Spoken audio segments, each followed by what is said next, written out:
Բարի երեկո, սիրելի քրիստոնյաներ, ես այսօր ուզում եմ խոսել Էշմիածինի դեպքերի մասին, որ 10 եպիսկոպոսները գնացել էին Էշմիածին և ուզում էին, որ վեհափառ հայրապետը լքի իր կաթողիկոսական աթոռը։ Ես 7 տարի առաջ մասնակցել եմ Նոր Հայաստան Նոր Հայրապետ շարժմանը, եղել եմ Գնդեվանքի Խաչի քավորը 7 տարի և ես ինքս այն ժամանակ ուզեցել եմ, որ Գարեգին կաթողիկոսը լքի իր գահը, բայց 7 տարի շփվելով իրենց հետ, նախկին Գնդեվանքի վանահայր Հայր Գոյրունի, այսօրվա կարգալույծ Արմեն Առաքելյանի հետ,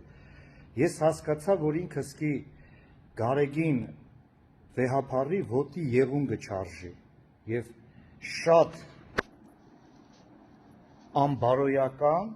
բառից բուն իմաստով, հոգևոր լեզվով ասած,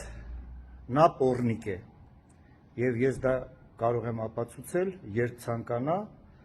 դեմ առ դեմ նստելով ինձ հետ, կուզի հեռուստատեսությամբ ելույթ կունենանք, կուզի հենց այսպես թող հավաքվի, գա ես էդի ապացուցեմ։ Եվ ես կխնդրեմ բոլոր քրիստոնյա ժողովրդին, որպեսզի իմ սխալները իրենք չանեն։ Ես այսօր համայն հայությունից, համայն քրիստոնյա աշխարհից ներողություն եմ խնդրում և եկեղեցու բոլոր հոգևոր առաջնորդներից, եպիսկոպոսներից, հանձինս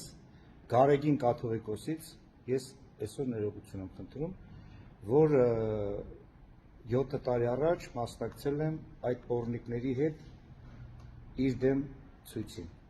Խնդրում եմ քրիստոնյա ժողովուրդը զգոն եղեք, նրանք այս ամենը անում են ոչ թե Աստծո փառքի համար, այլ իրենց գահի, իրենց աթոռի համար։